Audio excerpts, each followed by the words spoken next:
Featured question 2, can you give us an idea of dosage ranges for each of the folic acid, folates, and B12 forms? Well, there's some pretty big variability here, but for 5-MTHF folate, about 500 to 1500 micrograms a day. Most of the pills are around 800 micrograms a day, and I usually find most patients need about 1 a day. Sometimes people get along on about half a microgram a day, or sometimes they need a couple of the 800 micrograms a day. But most seem to get along about 800 micrograms a day if they have the SNP and they need the activated form.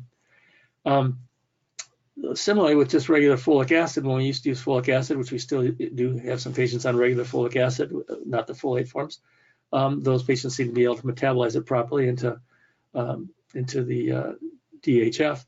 Those patients, we have them on 800 micrograms a day most of the time.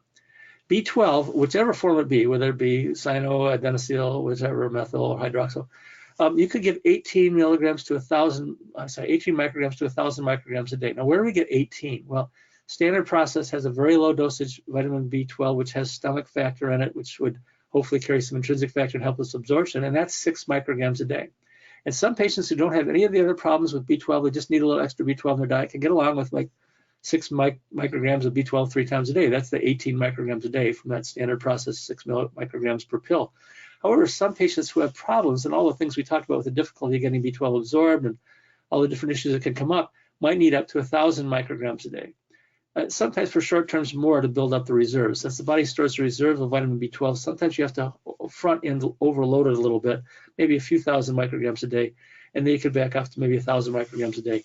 The body really only needs about 6 to 8 micrograms a day, depending on the age and the gender of the patient.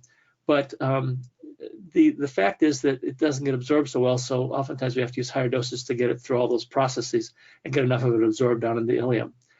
The wide variation of recommended doses is based on patients' varied abilities to absorb B12 as well as their genetic variants. And with genetic variants, we may have to go higher as well.